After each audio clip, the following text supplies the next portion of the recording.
Welcome students. हमारे अब तक के लेक्चर में हमने पॉलीसाइफोनिया की लाइफ साइकिल पढ़ ली, जिसमें कि हमने पढ़ा कि पॉलीसाइफोनिया में वेजिटेटिव रिप्रोडक्शन और असेक्सुअल रिप्रोडक्शन किस तरह से होता है, और सेक्सुअल रिप्रोडक्शन के बारे में हमने पढ़ा कि किस तरह से उसमें मेल और फीमेल प्लांट्स होते हैं, उनके ऊपर स्पर्मेटेंजिया और फीमेल रिप्रोडक्टिव ऑर्गन्स बनते हैं। उन दोनों के कार्पोगोनियम बनता है, फीमेल रिप्रोडक्टिव ऑर्गन, और कार्पोगोनियम का एग और स्पर्मेटेंजिया के स्पर्म्स जो हैं या स्पर्मेशिया जो हैं वो फर्टिलाइज हो जाते हैं और जायगोट का निर्माण करते हैं। अब हम आज पढ़ेंगे post fertilization changes in Polysiphonia, यानी कि फर्टिलाइजेशन के बाद पॉलीसाइफोनिया में क्या क्या चेंजेस आते हैं जिससे कि आगे नेक्स्ट स्टेप में प्लांट बनता है। तो पोस्ट फर्टिलाइजेशन चेंजेस जो हैं ये सब फर्टिलाइजेशन के बाद के चेंजेस हैं। फर्टिलाइजेशन के बाद जो कार्पोगोनियम के नीचे लेटरल स्टेराइल इनिशियल होता है वो डिवाइड होकर के 4 से 10 सेल लंबा लेटरल स्टेराइल फिलामेंट बनाता है, यानी कि पार्श्व में जो बंध्य इनिशियल पाया जाता, प्रारंभिका पाई जाती है, पार्श्व बंध्य प्रारंभिका, वो समसूत्री विभाजन से विभाजित होती है और 4 से 10 कोशिकीय लंबा पार्श्व में ही बंध्य फिलामेंट या बंध्य सूत्र बनाती है। उसी तरह से जो बेसल स्टेराइल फिलामेंट है, जो कि सेल के बेस में पाया जाता है, सपोर्टिंग सेल के, उसका जो इनिशियल था वो बेस में ही 2 से 4 सेल लंबा बंध्य फिलामेंट बनाता है। ये दोनों तरह के फिलामेंट्स जो हैं, ये दोनों तरह के जो सूत्र हैं, ये कार्पोगोनियम के नीचे पाए जाते हैं और ये दोनों ही न्यूट्रिशन में हेल्प करते हैं। अब जो सपोर्टिंग सेल है, जो बीच दोनों इनिशियल्स और कार्पोगोनियम के नीचे है, वो सपोर्टिंग सेल ट्रांसवर्सली विभाजित होती है और एक ऑक्सिलरी सेल बनाती है। लेकिन ये जो ऑक्सिलरी सेल बनती है वो इस तरह से बनती है कि कार्पोगोनियम के ठीक, जो कार्पोगोनियम का बेस है, जो सोलन पार्ट है उस कार्पो फ्लास्क शेप कार्पोगोनियम का, उसके ठीक नीचे बनती है, जिसकी वजह से कि ये जो कार्पोगोनियम के नीचे जो 2 या 3 सेल कोशिकीय लंबा फिलामेंट था वो ऑटोमेटिकली थोड़ा सा टिल्ट हो जाता है, थोड़ा सा साइड पे हो जाता है, और कार्पोगोनियम के ठीक नीचे जो है वो सपोर्टिंग सेल डिवाइड होकर के ऑक्सिलरी सेल को बनाती है। इस ऑक्सिलरी सेल के अंदर भी एक हेप्लॉइड न्यूक्लियस पाया जाता है, क्योंकि सपोर्टिंग सेल जो है वो भी हेप्लॉइड होती है, तो माइटोसिस के द्वारा वो ऑक्सिलरी सेल भी हेप्लॉइड ही बनाती है। अब ये जो कार्पोगोनियम है जिसके अंदर की एक जायगोट प्रेजेंट है, डिप्लॉइड डिप्लॉइड जायगोट प्रेजेंट है, वो इस ऑक्सिलरी सेल के साथ एक ट्यूबुलर कनेक्शन बनाता है, और tubular connection is then established between the auxiliary cell and carpogonium. अब ये जो डिप्लॉइड सेल है, डिप्लॉइड न्यूक्लियस है कार्पोगोनियम का, वो न्यूक्लियस डिवाइड होता है माइटोसिस से और 2 न्यूक्लियस बनाता है। अब 2 डिप्लॉइड न्यूक्लियस बन गए, दोनों में से एक न्यूक्लियस जो है उस ट्यूबुलर कनेक्शन के द्वारा ऑक्सिलरी सेल के अंदर मूव कर जाता है। The diploid nucleus of carpogonium divide mitotically into 2 nuclei, of which one is passes to the auxiliary cell through tubular connection and the other one remains the carpogonium. Carpogonium में 2 nucleus बने mitosis से, दोनों diploid हैं, दोनों में से एक nucleus जो है वो ऑक्सिलरी सेल में चला गया और दूसरा उसके अंदर ही रह जाता है। तो इस तरह से अब ऑक्सिलरी सेल जो है उसके अंदर एक खुद का न्यूक्लियस है, हेप्लॉइड न्यूक्लियस, और एक उसके अंदर कार्पोगोनियम से आया हुआ डिप्लॉइड न्यूक्लियस होता है। The auxiliary cell contains one haploid and one migrated diploid nuclei from the carpogonium. अब जो ऑक्सिलरी सेल का हेप्लॉइड न्यूक्लियस है वो डीजेनरेट हो जाता है, और साथ ही साथ जो कार्पोगोनियम है उसकी जो नेक है, जिसको हम ट्राइकोगाइन बोलते हैं, वो भी धीरे धीरे नष्ट हो जाती है। जब ये सारा डेवलपमेंट हो रहा होता है ऑक्सिलरी सेल का, उस समय सपोर्टिंग सेल, कार्पोगोनियम की सारी सेल्स और basal sterile filament, lateral sterile filament, ये सारे फ्यूज हो जाते हैं और एक प्लेसेंटल मास बनाते हैं, एक प्लेसेंटल सेल बनाते हैं। और वो प्लेसेंटल सेल जो है वो बहुत सारी कोशिकाओं की मिलकर के बन जाती है, लेकिन सारी कोशिकाएं आपस में फ्यूज हो जाती हैं। कौन कौन सी? Supporting cells, carpogonium cells, basal sterile filament की सेल और लेटरल स्टेराइल फिलामेंट्स की सेल, ये सारी की सारी सेल फिल्मर इकट्ठी होकर के फ्यूज होकर के प्लेसेंटल सेल बनाती हैं। तो अब एक प्लेसेंटल सेल रहती है और एक ऑक्सिलरी सेल बचती है।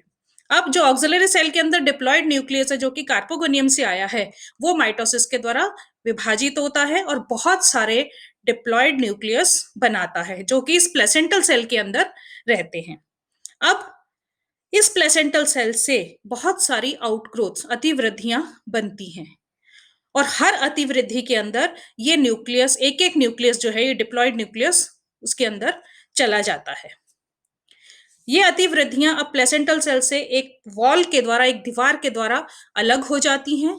These outgrowths after separating from the placental cell by a partition wall, और क्या बनाती हैं ये अतिवृद्धियां? गोनिमोब्लास्ट प्रारंभिका की तरह कार्य करना शुरू कर देती हैं, गोनिमोब्लास्ट इनिशियल्स। ये गोनिमोब्लास्ट प्रारंभिका या गोनिमोब्लास्ट इनिशियल्स जो हैं, अब समसूत्री विभाजन से विभाजित होते हैं और लंबे सूत्र बनाते हैं, मतलब 4 से 5 सेल लंबे फिलामेंट बनाते हैं, जिसको कि हम कहते हैं गोनिमोब्लास्ट फिलामेंट। बहुत सारे गोनिमोब्लास्ट फिलामेंट इस तरह से प्लेसेंटल सेल के ऊपर दिखाई देते हैं। हर गोनिमोब्लास्ट फिलामेंट का जो टर्मिनल सेल है वो कार्पोस्पोरेंजियम बनाती है। गोनिमोब्लास्ट फिलामेंट की टर्मिनल सेल कार्पोस्पोरेंजियम बनाती है। कार्पोस्पोरेंजियम के अंदर इस पूरे फिलामेंट की जो कोशिका है वो डिप्लॉयड है और सबसे जो लास्ट की कोशिका, जो टर्मिनल कोशिका है, वो कार्पोस्पोरेंजियम है। तो इस तरह से जो कार्पोस्पोरेंजियम है उनके अंदर एक एक कोशिका है, वो कोशिका कार्पोस्पोर की तरह कार्य करना शुरू कर देती है। तो इस तरह से हर गोनिमोब्लास्ट फिलामेंट की टर्मिनल सेल पे एक एक कार्पोस्पोर उपस्थित होता है। मीनवाइल जो सारी चारों तरफ की कोशिकाएं हैं, जो वेजिटेटिव सेल्स हैं, वो इसको चारों तरफ से कवर करना शुरू कर देती हैं और एक स्ट्रक्चर बन जाता है जिसको हम कहते हैं सिस्टोकार्प। ये क्या कहलाता है? ये एक सिस्टोकार्प कहलाता है। इसके अंदर जो डार्क रंग के दिखाई देते हैं, ये सब क्या हैं? ये कार्पोस्पोर्स हैं। अभी हम उसके बारे में और देखते हैं किस तरह से बनते हैं। पहले हम ये देखें कि किस तरह से डिवाइड होती है सपोर्टिंग सेल। ये सपोर्टिंग सेल थी, ये इसका बेसल स्टेराइल फिलामेंट था और इधर एक लेटरल स्टेराइल फिलामेंट बनता है। वो सब इसके न्यूट्रिशन के काम आते हैं। ये ये अपना कार्पोस वो था, कार्पोगोनियम। कार्पोगोनियम के नीचे भी ये 3 या 4 सेल बनती है जो कि ऐसे इस तरह से बनती, घूम जाती हैं, टिल्ट हो जाती हैं और यहाँ पर ये अपने ऊपर कार्पोगोनियम के ठीक नीचे एक ऑक्सिलरी सेल बनाती है। कौन? Supporting cell. ये सपोर्टिंग सेल थी, ये अपने ट्रांसफर डिवीजन के द्वारा एक ऑक्सिलरी सेल बनाती है जो कि कार्पोगोनियम के ठीक नीचे होती है। इस वजह से जो कार्पोगोनियम का जो ब्रांच है वो साइड पे चली जाती है। अब इस दोनों के बीच में, कार्पोगोनियम और इस ऑक्सिलरी सेल के बीच में एक ट्यूबुलर कनेक्शन बन गया। ये देख रहे हो आप, ये ट्यूबुलर कनेक्शन बना। अब इसका जो न्यूक्लियस है 2 में विभाजित हो गया, दोनों डिप्लॉयड है और एक न्यूक्लियस इसके अंदर पहुंच जाता है। तो इस तरह से यहां देखो आप, ऑक्सिलरी सेल में 2 न्यूक्लियस हो जाते हैं और इसका खुद का जो न्यूक्लियस होता है वो ये डीजेनरेट हो जाता है। और ये जो कार्पोगोनियम है या ये इधर की जो स्टेराइल फिलामेंट की सेल्स हैं या सपोर्टिंग सेल्स हैं, अब ये सब इकट्ठी होकर के प्लेसेंटल सेल बना देती हैं और यहाँ पर एक कोशिका बचती है जिसको कि हम ऑक्सिलरी सेल कहते हैं, जिसके अंदर की एक डिप्लॉयड न्यूक्लियस पाया जाता है।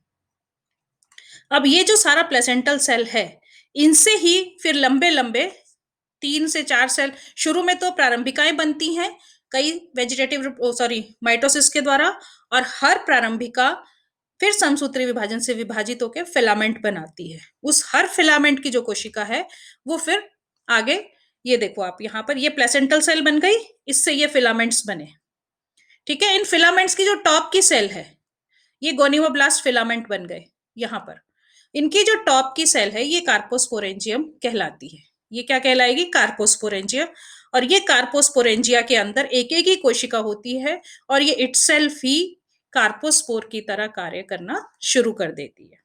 कार्पोस्पोरेंजियम के अंदर एक कार्पोस्पोर बनता है और ये कार्पोस्पोर आप देख सकते हो इस तरह से दिखाई देता है, ये बाहर निकलता हुआ कार्पोस्पोर है। जब ये सारे डेवलपमेंट हो रहे होते हैं, जब ये सारा विकास हो रहा होता है, तो आसपास की जो पेरिसेंट्रल सेल्स हैं वो इसको चारों तरफ से कवर करना शुरू कर देती हैं और एक अन शेप स्ट्रक्चर बनाते हैं जिसको कहते हैं सिस्टोकार्प। इस सिस्टोकार्प के बाहर ऊपर की तरफ टर्मिनल पार्ट पे एक छिद्र पाया जाता है जिसको कि ऑस्टियोल कहा जाता है। इसी ऑस्टियोल से यहाँ जो कार्पोस्पोरेंजियम के अंदर कार्पोस्पोर बने हैं वो बाहर आते हैं और इस कवरिंग को हम कहते हैं पेरिकार्प। तो ये फिर उसको डिटेल में है। The placental cell, gonimoblast filament and the carpogonia are covered by many vegetative filaments and form an urn shape structure, the cystocarp और कार्पोस्पोरफाइट। अब ये जो कार्पोस्पोर बना है, ये जो सिस्टोकार्प बना है, इसी प्लांट को हम कहते हैं कार्पोस्पोरोफाइट। इसीलिए हमने शुरू में कहा था कि जो कार्पोस्पोरोफाइट स्टेज है पॉलीसाइफोनिया की, वो फीमेल गैमेटोफाइट प्लांट के ऊपर डिपेंडेंट होती है। The outer covering of cystocarp is called pericarp. Each carposporangium bears a single diploid carpospore. Some cell of the basal and sterile filament along with some cell of carpogonial filament gradually degenerate. यानी कि basal filament, sterile filament और कार्पोगोनियल filament की sales जो है वो धीरे धीरे degenerate हो जाती है और वो न्यूट्रिशन के काम आती हैं। Carpospores are liberated through the ostiole of cystocarp. Carpospores जो है वो ऑस्टियोल, सिस्टोकार्प के अंदर जो ऑस्टियोल पाया जाता है उससे बाहर आ जाते हैं। यहां पर आप और देख सकते हो कि ये जो है ये क्या है, ये कार्पोस्पोर्स है। ये आपको कार्पोस्पोर्स दिखाई दे रहे हैं, ये इनिशियल्स के अंदर बनते हैं। ये देखो आप, ये भी क्या है, ये कार्पोस्पोर्स है। ये कार्पोस्पोरेंजियम, इसमें जो ऊपर की जो कोशिका है, इसका जो डिप्लॉयड न्यूक्लियस है वो कार्पोस्पोर बनाता है। ये ओस्टियोल से बाहर आ जाते हैं। अब आता है जर्मिनेशन ऑफ कार्पोस्पोर्स ऑस्टियोल से बाहर आ गए और पानी में फ्लोट करते रहते हैं, सर्वाइव कर आगे।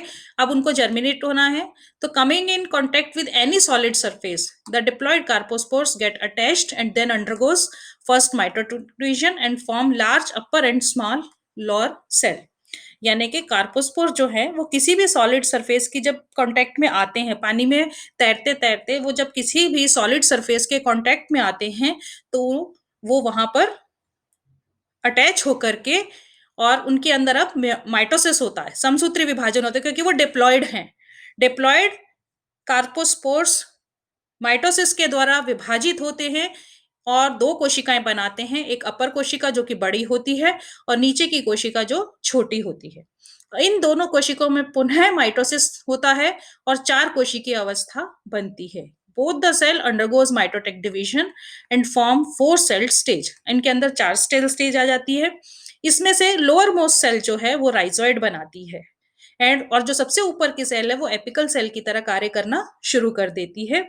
और धीरे धीरे एपिकल सेल से फिर, जैसा कि हमने पहले पढ़ा था, सेंट्रल साइफन बनता है। सेंट्रल साइफन की कोशिकाएं जो हैं वो फिर नीचे की जो कोशिका हैं वो परिणातिक रूप से विभाजित होकर के पेरिसेंट्रल सेल बनाती हैं। तो इस तरह से पूरी पॉलीसाइफोनेशियस बॉडी जो है पॉलीसाइफोनिया की बन जाती है। The rest cell undergoes further development and form the polysiphonaceous body. तो इस तरह से पॉलीसाइफोनिया का जो प्लांट है वो कार्पोस्पोर से बन जाता है। अब जो ये डिप्लॉयड प्लांट बना, ये डिप्लॉयड प्लांट टेट्रास्पोरोफिटिक प्लांट कहलाता है। जो हमने स्टार्ट किया था असेक्सुअल रिप्रोडक्शन, जो कि टेट्रास्पोर्स के द्वारा होता है, और वो टेट्रास्पोर्स इसी टेट्रास्पोरोफिटिक प्लांट के ऊपर बनते हैं। वो किससे बनता है? टेट्रास्पोरोफिटिक प्लांट कार्पोस्पोर्स से बना। टेट्रास्पोरोफिट प्लांट के ऊपर अब टेट्रास्पोर्स बनेंगे। वो टेट्रास्पोर्स फिर मेल और फीमेल प्लांट बनाएंगे।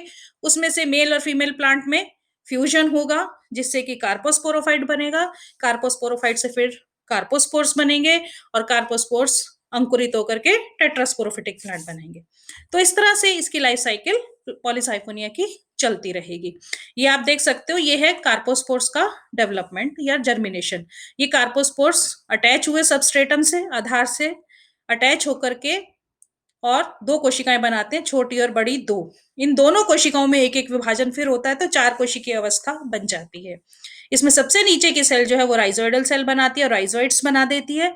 ऊपर की कोशिका एपिकल सेल की तरह, शीर्ष कोशिका की तरह कार्य करती है और लगातार विभाजित होकर के पॉलीसाइफोनिया का नया प्लांट बनाती है।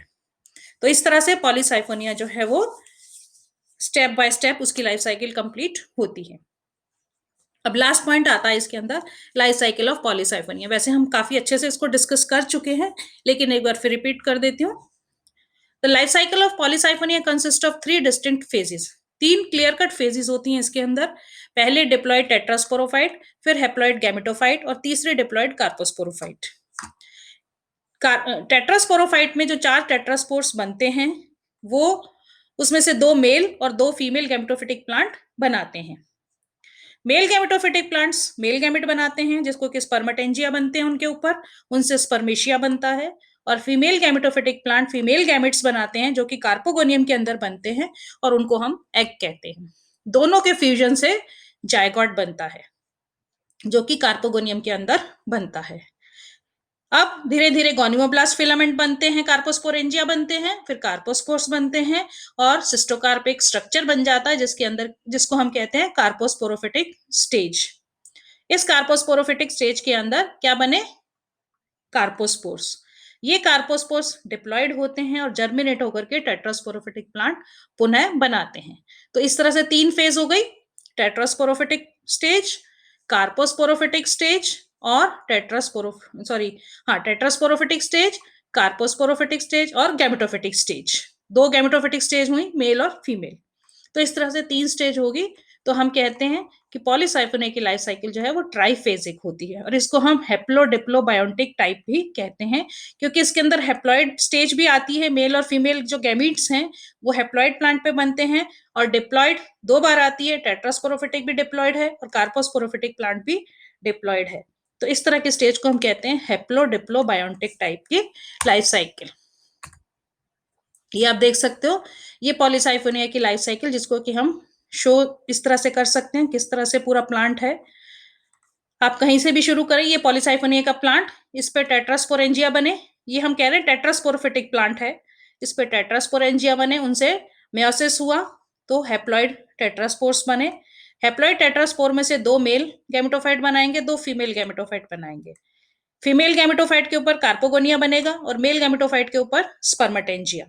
स्पर्मेटेंजिया से स्पर्म्स बने और कार्पोगोनिया से एग बना। इन दोनों के फ्यूजन से फर्टिलाइजेशन हुआ, दोनों में फ्यूजन हुआ और जायगोट बना, वापस डिप्लॉयड हो गया। ये जायगोट जर्मिनेट हुआ, कार्पोस्पोरोफाइट बनाया, कार्पोस्पोरोफाइट के ऊपर कार्पोस्पोरेंजिया लगे और कार्पोस्पोरेंजिया से कार्पोस्पोर्स बन गए। तो ये सब समसूत्री विभाजन था। तो इस तरह से पूरा का पूरा कार्पोस्पोर्स जो है वो डिप्लॉयड होते हैं। ये कार्पोस्पोर्स अंकुरित होकर के पॉलीसाइफोनिया का नया प्लांट बनाते हैं। तो इस तरह से पॉलीसाइफोनिया की लाइफ साइकिल जो है वो चलती रहती है और इसको हम कहते हैं haplo Diplo biotic life cycle या ट्राइफेजिक लाइफ साइकिल। ये अगर आप पॉलीसाइफोनिया के प्लांट्स के अकॉर्डिंग देखें तो ये पॉलीसाइफोनिया का प्लांट, ये टेट्रास्पोरोफिटिक प्लांट्स अगर हम शुरू करें तो इस पे ये टेट्रास्पोरेंजिया बने, इनसे टेट्रास्पोरेंजिया से टेट्रास्पोर्स बने, 2 मेल और 2 फीमेल। ये टेट्रास्पोर्स 2 फीमेल और 2 मेल। मेल गैमेटोफिटिक प्लांट ये बन गया, फीमेल गैमेटोफिटिक प्लांट ये बन गया। इसके ऊपर स्पर्मेटेंजिया बने और यहाँ पर ये कार्पोगोनियम बना। कार्पोगोनियम के पास स्पर्मेटेंजिया से स्पर्म बने और ये कार्पोगोनियम तक आए और दोनों फ्यूजन हुआ, जायगोट बना। जायगोट से फिर ऑक्सिलरी सेल डेवलपमेंट हुआ, पोस्ट फर्टिलाइजेशन चेंजेस हुए जिससे कि ये कार्पोस्पोरोफाइट बन गया, सिस्टोकार्प बन गया। इस कार्पोस्पोरोफाइट से कार्पोस्पोर बने, ये कार्पोस्पोर अंकुरित होकर के पुनः टेट्रोस्पोरोफाइट बनाते हैं। तो ये है पॉलीसाइफोनिया की लाइफ साइकिल। सो आज हमारा ये पॉलीसाइफोनिया का चैप्टर कंप्लीट होता है। इसी के साथ साथ हमारा एल्गी के जो चैप्टर्स थे जितने भी, वो हम कंप्लीट करते हैं। यहाँ पर हमारे एल्गी के जितने भी चैप्टर हैं, एल्गी के 2.5 यूनिट जो है वो हमारी एल्गी की हैं, तो वहां यहाँ पर आकर के कंप्लीट होती हैं। अब नेक्स्ट हम लेंगे लाइकेंस, वो हम अपने नेक्स्ट चैप्टर में शुरू करेंगे। So thank you.